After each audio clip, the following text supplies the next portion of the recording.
ketemu lagi dengan saya.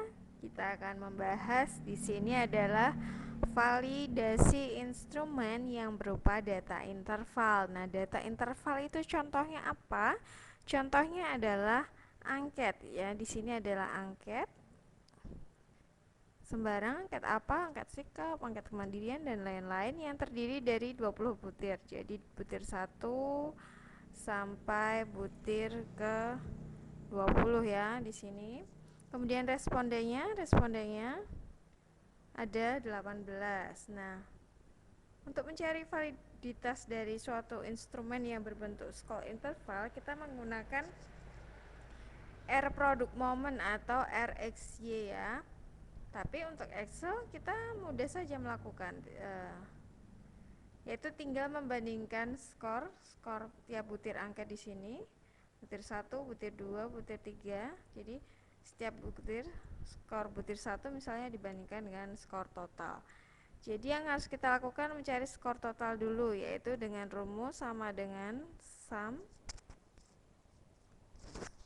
Lalu kita blok yang akan dijumlah.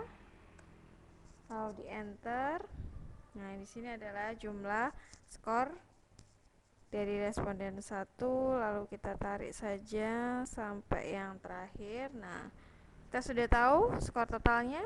Nah, di sini kita tinggal mencari korelasi skor 1 atau skor angket butir 1 dengan skor total. Caranya sama dengan korel, R-nya double.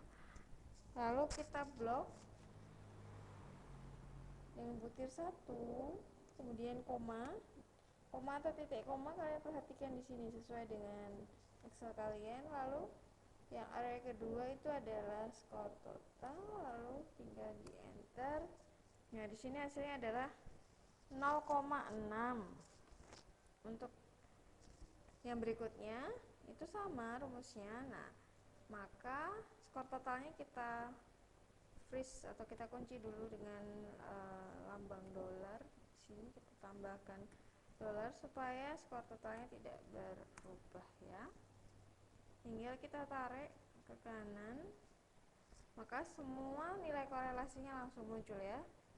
Untuk butir 1 korelasinya 0,6, butir 2 0,68 dan seterusnya sampai butir ke-20 adalah 0,69. Lalu di sini kita ingin mengetahui apakah masing-masing butir ini valid atau tidak, maka kita membandingkan dengan R tabel. R tabel apa? Tabel produk moment. Nah, kalian bisa cari nanti di internet tabel produk moment. Lalu nanti pilih uji yang dua arah atau detail dengan derajat kebebasan atau alfanya dengan tingkat kepercayaan atau alfa 0,05. Nah, di sebelah kanan di sini saya sudah punya R tabel. Yang kita perhatikan adalah DF-nya adalah N dikurang 2. N itu apa? N itu banyaknya responden ya. Kalau tadi banyak responden kita adalah 18, maka DF-nya kita pilih yang 16. Lalu di sini ada uji satu arah dan dua arah. Kita pilih yang dua arah. Ada 0,1, 0,05 dan seterusnya. Tentu kita pilih yang 0,05. Kemudian kita cari 16, 0,05 adalah 0,4683. Oke, kita tulis dulu 0,4683. Ya, oke. Sudah. Oh, di sini otomatis ya 0,7. Nah, lalu di bagian keterangan kita ingin tahu dia valid atau tidak. Maka kita pakai rumus if sama dengan if dalam kurung. Nah, yang ingin kita tahu kan ini berarti korelasi butir 1 berarti B24, lalu dibandingkan dengan R tabel, maka jika itu lebih dari R tabelnya D29 ya, di sini punya saya, maka keterangannya apa? Val. Atau di sini val itu artinya adalah valid, pakai petik ya karena di sini berupa huruf. Lalu koma, kalau tidak lebih dari itu maka tidak valid, atau di sini saya tulis no kurung tutup, atau kalian bisa melihatnya di sini ya. If B24 lebih dari D29 valid, kalau tidak seperti itu maka no. Nah, kita kunci juga yang D. D ini karena kriterianya kan tetap ya. Oke, tinggal di enter. Oh, ternyata butir 1 valid, butir 2 valid juga, butir 3 valid, dan seterusnya sampai butir ke 20. Oh, ternyata ada dua soal ya, dua soal yang tidak valid, yaitu di sini adalah butir nomor 5 tidak valid.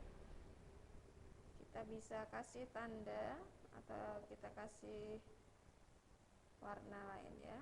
Jadi di sini yang nomor 5 tidak valid, dan juga nomor 18 juga di sini tidak valid. Jadi begitu cara mencarinya, sangat mudah, tinggal pakai rumus Corel, kemudian kita bandingkan dengan R tabel, atau kalau ini untuk memudahkan kalian pakai rumus if. Jika tidak, bisa juga membandingkan manual. Jadi di sini dilihat apakah lebih dari R tabel atau tidak. Kalau lebih dari berarti dia valid. Oke, demikian yang dapat saya sampaikan. Terima kasih banyak ya.